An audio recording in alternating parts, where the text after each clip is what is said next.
श्री गणेशाय नमः. श्री सरस्वते नमः. श्री गुरुभ्यो नमः. परमसंत ठाकरसिंगजी महाराज यांच्या चरणी कोटी कोटी प्रणाम. परमसंत बलदेवसिंगजी महाराज यांच्या चरणी त्रिवार प्रणाम. कन्यका मातेला साष्टांग दंडवत. श्रोते हो, आपल्याला सुद्धा सप्रेम नमस्कार. ऐकूया श्री संत जयदेव यांचं चरित्र. भगवान व्यास महर्षींनी अनेक पुराणांची रचना केली, परंतु ती गहन असल्यामुळे सामान्य जनांना त्याचा अर्थ सहजतेने कळत नव्हता. म्हणून समस्त मानवांचा उद्धार करण्यासाठी प्रत्यक्ष परमात्म्याने व्यास महर्षींना भूलोकात अवतार धारण करण्याची आज्ञा केली आणि ईश्वरीय आज्ञेनुसार व्यासदेवांनी जगन्नाथ क्षेत्राजवळील तंदुबिल्व या गावात एका ब्राह्मण घराण्यात जयदेवाच्या रूपाने अवतार घेतला. त्यांची बाल्यावस्था संपताच आईवडिलांनी त्यांचा व्रतवृंद केला. कुठल्याही विद्यालयात जाऊन शिक्षण न घेता जयदेवाने स्वतःच सर्व श्रुती, शास्त्रे, पुराणे यांचा अभ्यास केला आणि ज्ञानदेवांनी म्हटल्याप्रमाणे चहुवेद जाणं, षडशास्त्री कारणं, 18 पुराणे हरिसी गाती. याप्रमाणे जयदेवांनाही कळून चुकलं की कलियुगामध्ये केवळ हरिकीर्तनासारखे सुखमय, आनंदमयी, कल्याणमयी असे दुसरे साधनच नाही. कृष्णानेही उद्धवाला परमेश्वराच्या भजनाचीच महती सांगितली. हे जाणून जयदेवांनीही गीतगोविंद नावाचे काव्य रचले आणि त्यात अत्यंत भावपूर्ण अशा हरिलीलांचं वर्णन केलं. यात त्यांनी राधाविलास आणि गोकुळातील श्रीकृष्णाच्या क्रीडा वर्णन केल्या. साक्षात परब्रह्माच्या लीला आणि जयदेवासारखा प्रासादिक कवी यामुळे गीतगोविंदातील काव्य आनंदरसाने ओथंबलेलं आहे. सुवासिक फुलांचा सुगंध जसा सर्वत्र पसरतो त्याप्रमाणे गीतगोविंद ग्रंथ सर्वांना आनंद देऊ लागला आणि घरोघरी गीतगोविंदाचे पाठ सुरू झाले. जगन्नाथ क्षेत्री तिथे सात्विक नावाचा राजा होता. तोही हरिभक्त होता. त्याला जयदेवाची कीर्ती सहन झाली नाही आणि त्यानेही जयदेवाच्या ग्रंथासारखाच एक दुसरा ग्रंथ लिहिला. या ग्रंथाच्या अनेक प्रती करून राजाने जनसामान्यांना वाटल्या आणि अशी आज्ञा केली की सर्वांनी नित्यनेमाने याचा पाठ करावा. परंतु लोकांना जयदेवाचाच ग्रंथ आवडून ते जयदेवाचाच ग्रंथ आनंदाने वाचू लागले. राजाची आज्ञा झाल्यावर मोठमोठे पंडित राजाकडे जाऊन त्याला म्हणाले, राजा, तुझा हा ग्रंथ लोकांना जयदेवाच्या ग्रंथा एवढा आवडत नाही. राजा म्हणाला, मीही माझ्या ग्रंथात श्रीहरीचेच गुणवर्णन केले आहे. राजाचे म्हणणे विद्वानांना मान्य होईना. शेवटी असे ठरले की श्री जगन्नाथाच्या देवालयात दोन्ही ग्रंथ देवापुढे ठेवायचे आणि श्री जगन्नाथराय ज्याचा स्वीकार करतील तो योग्य मानायचा आणि ज्याचा त्याग करतील तो स्वीकारण्यास योग्य नाही असं म्हणायचा. ठरल्याप्रमाणे रात्री दोन्ही ग्रंथ सर्वांसमक्ष देवालयात ठेवून देवालयाला बाहेरून कुलूप लावण्यात आलं आणि सारी मंडळी आपापल्या घरी निघून गेली. दुसऱ्या दिवशी भल्या पहाटे काकड आरतीच्या वेळी सर्व मंडळी दार उघडून तिथे जमली. तर काय आश्चर्य! श्री जगन्नाथांनी सात्विक राजाचा ग्रंथ देवळाबाहेर आणि जयदेवाचा ग्रंथ आत देवाजवळ ठेवलेला सगळ्यांनी बघितला. सगळ्यांना खूप आनंद झाला, पण राजास मात्र फार दुःख झाले. राजा देवासमोर हात जोडून प्रार्थना करू लागला, देवा, जयदेवाच्या ग्रंथाचा स्वीकार करून माझ्या ग्रंथाचा तू अव्हेर केलास. माझी भक्ती आणि सेवा तुला पसंत नाही, मग जगून तरी मी काय उपयोग माझा? मी प्राणत्याग करतो. राजाच्या अशा भाषणाने देवाचे मन द्रवले आणि भक्तवत्सल नारायणाने राजाच्या ग्रंथातून 24 श्लोक निवडून काढून ते आपल्या हाताने जयदेवाच्या गीतगोविंदात लिहून ठेवले आणि राजा त्यानंतर खूप आनंदी झाला. त्याला जयदेवाचे महात्म्य कळून चुकले. जगन्नाथ क्षेत्रातच एक अग्निहोत्री ब्राह्मण होता. त्याला पद्मावती नावाची अतिशय सुंदर, लावण्यवती, सद्गुणी कन्या होती. मोठमोठ्या लोकांकडून तिला अनेक मागण्या आल्या, पण तिच्या वडिलांनी सगळ्यांना स्पष्ट सांगितलं की पद्मावतीला आपण कृष्णार्पण केलं आहे, यामुळे कुणाशीही तिचा विवाह होणार नाही. एके दिवशी साक्षात परमेश्वराने ब्राह्मणाच्या स्वप्नात येऊन सांगितलं की जयदेव कवी हा परमात्म्याचाच अंश आहे माझाच अंश आहे. सालंकृत कन्यादान करून पद्मावती जयदेवाला दे. आणि ईश्वराच्या आज्ञेप्रमाणे पद्मावतीच्या पित्याने तिचा विवाह जयदेवासोबत अत्यंत थाटामाटाने करून दिला. लग्नानंतर जयदेव आपल्या सुशील सद्गुणी धर्मपत्नीसोबत जगन्नाथ क्षेत्री येऊन राहू लागला. तो तिथे रोज भजन कीर्तन करीत असे. त्याची भक्ती आणि अधिकार बघून शेजारच्या गावातील एका सावकाराने त्याला आपलं गुरु पण केलं. सावकाराची जयदेवावर खूप दृढ श्रद्धा होती, भक्ती होती. एके दिवशी सावकाराने जयदेवास विनंती केली. म्हणाला, महाराज, आपण माझ्या घरी येऊन माझं घर आपल्या चरणकमलांनी पावन करावं. त्याची प्रेमळ भक्ती बघून जयदेवाने त्यास होकार दिला आणि सावकाराने मोठ्या सत्काराने जयदेवास आपल्या घरी नेऊन त्याची प्रेमाने सेवा केली. सावकाराच्या नगरातही जयदेवाने आपल्या भजन कीर्तनाने अज्ञानी, अभक्त, दुराचारी लोकांना भक्ती मार्गास लावले. जयदेवाच्या वाणीत खूप मधुरता होती, गोडवा होता. जयदेवाच्या वास्तव्याने ते नगर पुनीत झाले होते. 1 महिना सावकाराकडे राहिल्यानंतर जयदेवाने घरी जाण्याची इच्छा केली. तेव्हा सावकाराने त्याची सुवर्णाच्या सिंहासनावर बसून यथासांग पूजा केली आणि सावकाराने त्याला सोने, चांदी, हिरे, माणिक भरपूर सावकाराने गुरुदेवास अर्पण केलं. परंतु सुवर्ण आणि माती दोन्ही बाबत ज्याचा समभाव आहे तो ही दक्षिणा कशाला घेणार? गुरूंना निरोप देताना सावकाराचे मन अत्यंत विषण्ण झाले. जयदेवांना न सांगताच सावकाराने बरेच धन, जड जवाहीर जयदेवाच्या रथात ठेवले. कारण जयदेव स्वीकार करणार नव्हता ना. आणि नोकरास सांगितले, हे सारे जयदेवांची पत्नी पद्मावती देवी हिच्या स्वाधीन जरूर करा बरं. 2 चोरांनी जयदेवावर पाळत ठेवली होती. त्यांना कळले होते की जयदेवांसोबत बरेच धन आहे. ते द्रव्य लुबाडावे असा निश्चय करून ते त्यांचा पाठलाग करीत होते. सावकाराने दिलेल्या चाकर जयदेवाची परवानगी घेऊन मध्येच आपल्या घरची मोठी अडचण त्यांना सांगून तो निघून गेला. आता जयदेव स्वतःच रथ हाकीत होता. इतक्यात अरण्यात त्या चोरांनी जयदेवास गाठले. ते चोर आहेत हे लक्षात येताच जयदेवाने संपूर्ण रथ त्यांच्या स्वाधीन केला आणि स्वतः रथावरून उतरून पायी चालत जाऊ लागला. चोरांनी अतिशय आनंदाने तो रथ आपल्या ताब्यात घेतला. आज भरपूर द्रव्यप्राप्ती त्यांना झाली होती. या आनंदात असतानाच एकदम त्यांच्या लक्षात आले की जयदेवाने आपले चेहरे पाहिले. तो सावकारास चोरीची बातमी सांगेल आणि सावकार आपला शोध घेईल तर आपल्याला चांगलीच शिक्षा भोगावी लागेल. असा विचार चोरांच्या मनात आला आणि चोरांनी धडाधड रथ हाकून जयदेवास गाठले आणि त्या दुष्टांनी जयदेवाचे हात पाय अतिशय क्रूरतेने तोडून त्यास एका खड्ड्यात ढकलून दिले आणि ते निघून गेले. जन्म, मृत्यू, सुख, दुःख हे सारे देहाचेच व्यापार आहेत. मी तर अविनाशी, चिरंतन, अव्यय आत्मा आहे. या विचाराने जयदेव स्वामी अविरत नामस्मरण आणि हरिकीर्तन त्या खड्ड्यामध्ये पडून करू लागले. संतांची हीच खूण आहे. ते देहाच्या व्यापाराला काही महत्त्व देत नाही. चिरंतन आत्मानंदात ते मग्न असतात.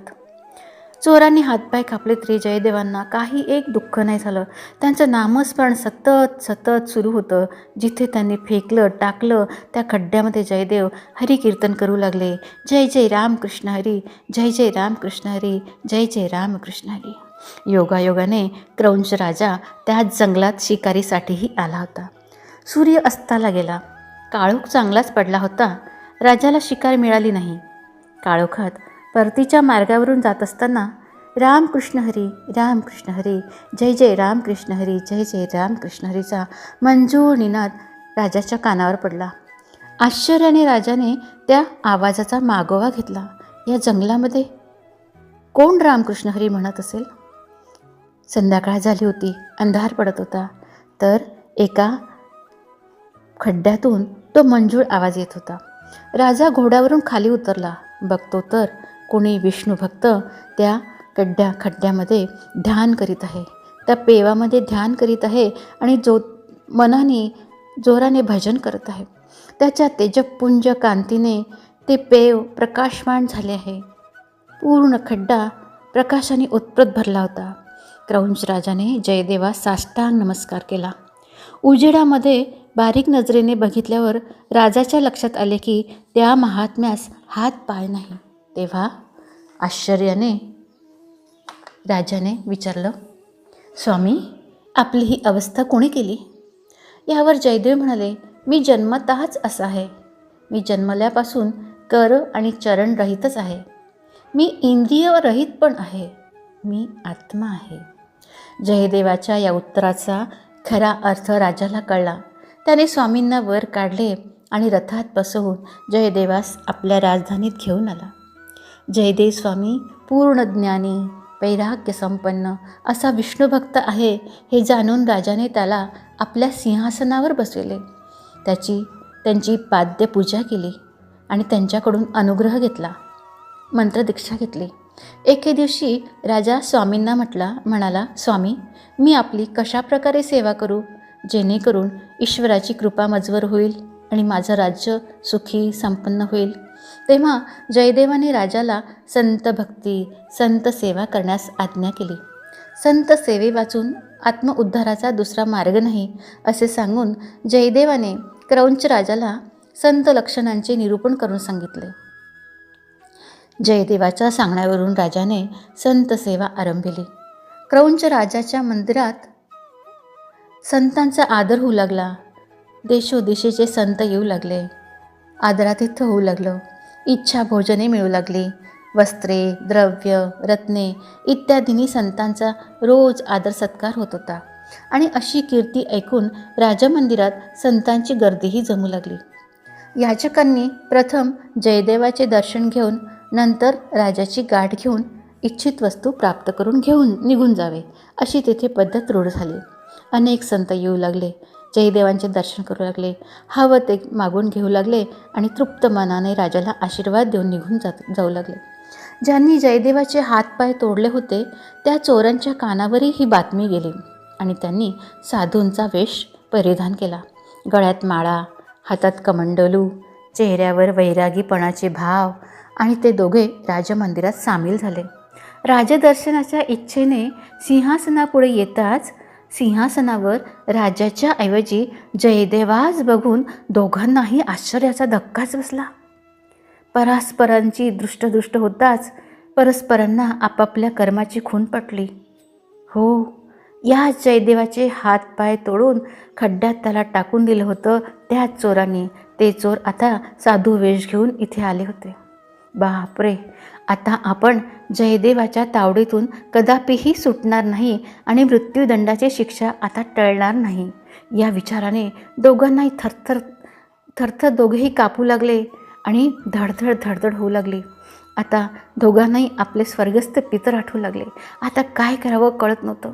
आता इथून पळ कसा काढावा या विचारात असतानाच जयदेव स्वामींनी सिंहासनावरून, त्यांना हात नव्हते, पाय नव्हते, सिंहासनावरून एकदम खाली उडी मारली आणि त्या नाटकी संतांना आलिंगन देऊन सेवकास सांगितलं, जा, हे मोठे संत आहेत.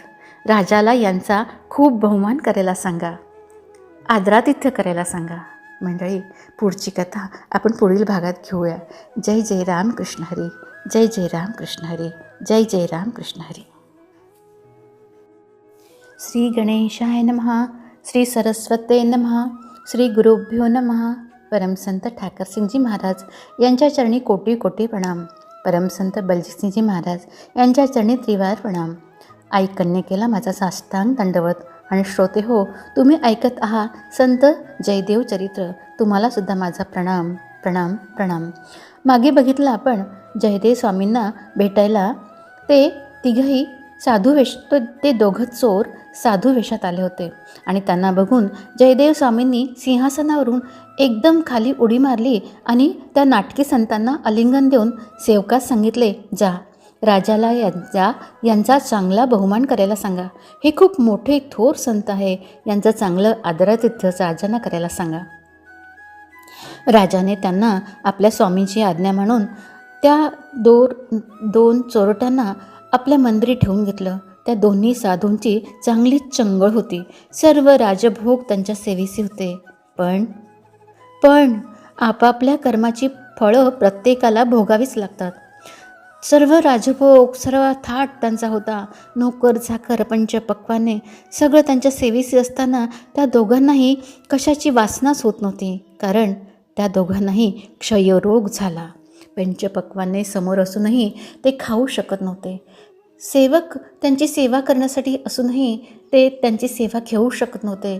त्यांचं शरीर, त्यांचं मन अतृप्त, कधी त्यांना सुख नव्हतं. क्षयरोगाने पछाडल्यामुळे ते दोघेही दिवसेंदिवस निस्तेज, कृश, प्रेतरूप होऊ लागले. त्या वेषधारी संतांची ही दशा बघून राजाने जयदेवास विचारलं, स्वामी, सर्व राजभोग असूनही हे दोघे भक्त असे खंगत का चालले आहेत?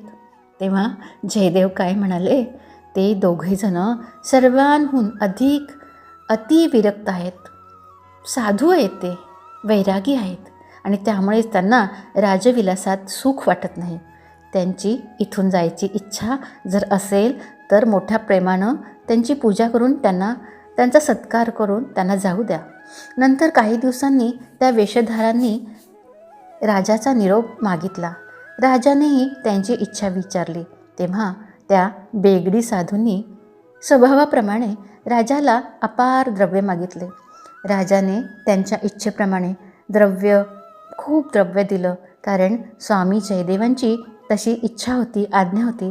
आणि सोबत राजाने आपले काही दूध पण दिले त्यांच्यासोबत, की त्यांना पोचवून द्या त्यांच्या ठिकाणी, योग्य ठिकाणी.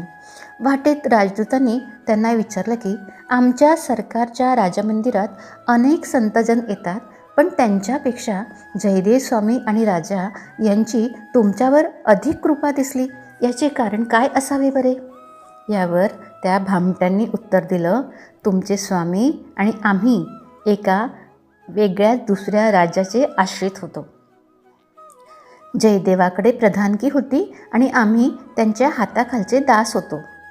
एकदा जयदेवाच्या हातून खूप मोठा अपराध झाला आणि संतापाने राजाने आम्हाला अशी आज्ञा दिली की या जयदेवाला अरण्यात घेऊन जा आणि त्याचा शिरच्छेद करा. परंतु आम्ही त्यास ठार न मारता फक्त त्याचे हातपाय तोडून त्याला जिवंत असे अरण्यात सोडून दिलं. तो उपकार स्मरून त्या जयदेव स्वामींनी आमचा इतका सत्कार केला. जयदेवाचे चरण तोडल्याबद्दल आम्हाला पश्चाताप झाल्यामुळे आम्ही वैराग्य अंगीकारून तीर्थाटन आरंभिले. आपल्या या चातुर्यपूर्ण वाणीमुळे आपण किती विद्वान मुत्सद्दी आहोत असं वाटून त्यांनी स्वतःची पाठ थोपटली. पण त्यांना हे माहीत नव्हतं की ईश्वर सहस्त्र नेत्रांनी सगळ्यांची कृत्ये बघत असतो आणि ज्याच्या त्याच्या कर्माचं फळ तो देतच असतो. असत्यासारखे दुसरे पाप नाही हे त्यांना कुठे माहीत होतं? त्या चोरट्यांना, त्या भामट्यांना. त्यांच्या दुष्कृत्याचा घडा आता भरला होता. त्यांनी असं असत्य कथन करता क्षणीच ते भूमातेला सहन झालं नाही. ते ज्या धरित्रीवर उभे होते ती धरणी माता पापभारामुळे थरथर कापू लागली, क्रोधयमान झाली आणि एकदम दुभंगली, एकदम उकलली आणि तिने त्या दुरात्म्यांना गिळंकृत केले आपल्या पोटामध्ये. हा सारा क्षणार्धात घडलेला अनपेक्षित चमत्कार बघून राजदूत एकदम घाबरले आणि राजधानीत येऊन जयदेवांना हा सारा वृत्तांत त्यांनी सांगितला. जयदेवांच्या ठिकाणी कोणी दुसरा असता तर आपल्या शत्रूंना परमेश्वराने योग्य फळ दिले, बरंच झालं असं वाटून आनंद झाला असता. पण ते उच्च कोटीतले संत होते, पूर्ण पदास पोचलेले संत होते, सात्विक वृत्तीतील मुकुटमणी होते. चोरांची नाशवार्ता ऐकून त्यांचे अंतःकरण सद्गदित झाले. ज्या चोरांनी त्यांचे हातपाय कापले त्या चोरांची अशी गती बघून त्या जयदेवांना खूप वाईट वाटलं. अंतःकरण सद्गदित झाले. किती कृपाळू आणि दयाळू आणि क्षमाशील असतात संत, शत्रूलाही माफ करतात. आणि जयदेवांनी ईश्वराला कळवळून म्हटलं, हे पतित पावना, हे श्रीकृष्णा, तू माझ्या शत्रूस अधोगतीस का नेलस रे? रावण तुझा विरोधी भक्त असूनही तू त्याला सायुज्य मुक्ती दिली. तुला शिव्या देणाऱ्या शिशुपालालाही तू मुक्ती दिलीस. कंस, चाणूर, पूतना इत्यादिकांनाही तू मोक्ष दिलास आणि तुझ्या अनन्य दासाच्या, तुझ्या दीनदुबळ्या भक्ताच्या शत्रूंना तू अधोगतीस का नेलस रे? धन्य ते संतहृदय. शत्रूंनाही चांगली गती मिळावी म्हणून परमेश्वराला त्यानं आळवणी केली. जयदेवाची अशी करुणामय वचनं बघून ऐकून ईश्वर खूप संतुष्ट झाला. साक्षात महाविष्णूने त्यास दर्शन दिले. प्रत्यक्ष परमात्म्याच्या दर्शनाने जयदेवास हात पाय फुटले पूर्वीसारखे. जयदेव हात जोडून श्री विष्णूपुढे भावपूर्ण अंतःकरणाने उभा राहिला. नेत्रातून अविरत अश्रुधारा वाहत होत्या. तो पूर्वीसारखा झाला होता. त्याचे हात पाय सगळे बघून त्यालाच खूप आनंद झाला. श्री विष्णू म्हणाले, जयदेवा, तुझी भक्ती धन्य आहे रे, धन्य आहे.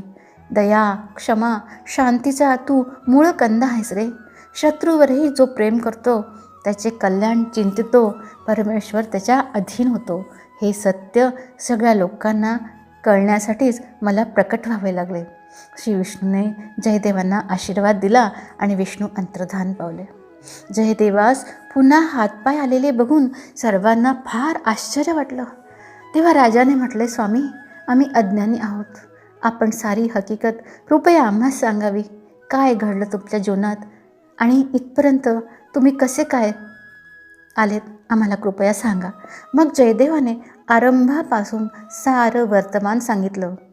त्या चोरांचं सगळं कारस्थानही सांगितलं.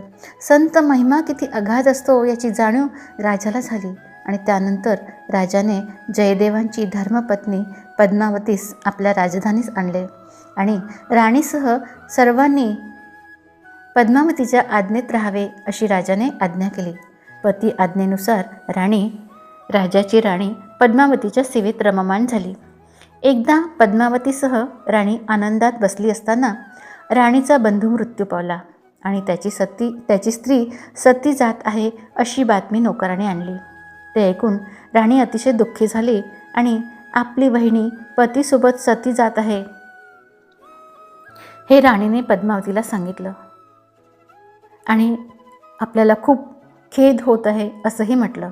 त्यावर पद्मावती म्हणाली, पती मरण पावल्यानंतर त्याच्या मागून सती गेल्याने पतीची भेट कशी होणार? पतीचे मरण ऐकल्याबरोबर ज्या स्त्रीचा प्राण गेला तीच खरी सती होय, तेच सतीचे लक्षण होय.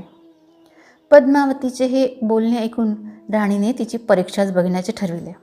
तिने प्रधानास बोलावून सांगितले की संधी साधून जयदेव स्वामी मरण पावल्याचे खोटे वर्तमान शहरात पसरवावे.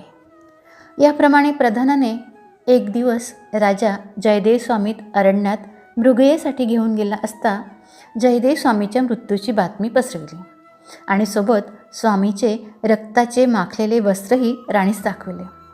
राणी ओक्साबोक्शी रडू लागली.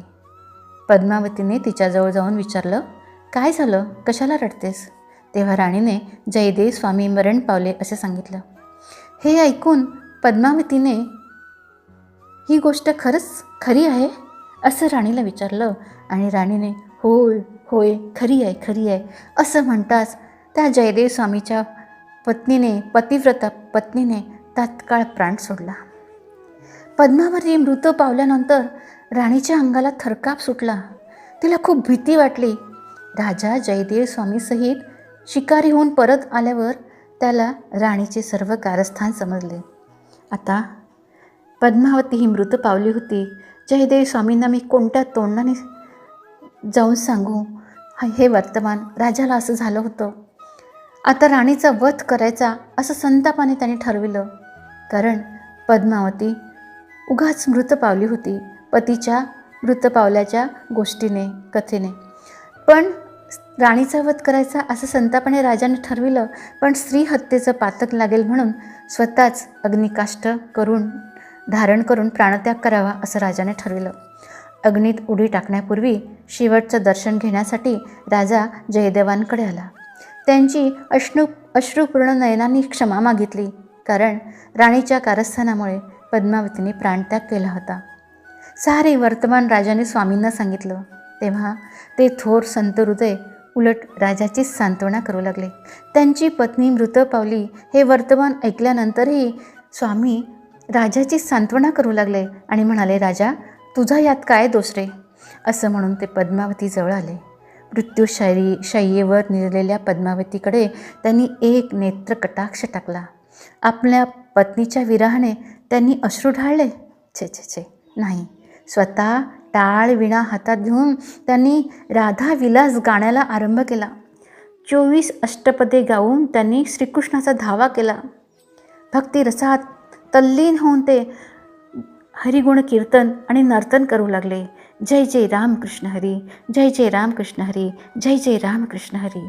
तल्लीन होऊन ते गाऊ लागले आणि नृत्यसुद्धा करू लागले. हातात तंबोरा होता.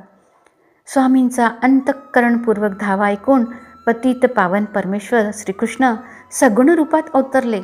त्यांनी जयदेवास दृढ आलिंगन दिले. त्यांच्या दिव्य दृष्टीने मृत पद्मावती सजीव होऊन उठली. सजीव होऊन उठून बसली. जयदेव आणि पद्मावती यांचा जय जयकार होऊन देवगणांकडून आकाशातून पुष्पवृष्टी होऊ लागली. मृत पद्मावती पुन्हा जिवंत झाली. भगवंताच्याच कृपेने, त्याच्याच लीलेने. तेथे जमलेले सर्व वैष्णव हरिनामाचा गजर करू लागले. राजासह जो तो जयदेव स्वामींकडे लोटांगण घालू लागला. स्वामींच्या भक्तीने परमेश्वराला खेचून आणले.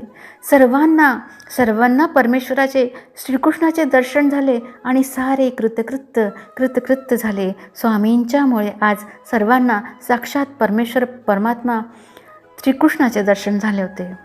परमेश्वर परमात्मा कृष्णचरणी कोटी कोटी प्रणाम, कोटी कोटी प्रणाम. संत श्री जयदेवांना त्रिवार वंदन. जयदेवा, जयदेवा, थोडी सहनशीलता आमच्याकडेही द्या हो, आमच्याकडेही पाठवा. एवढं सारं दुःख सहन करूनही तुम्ही हरी कीर्तन सोडलं नाही, कृष्ण कीर्तन सोडलं नाही.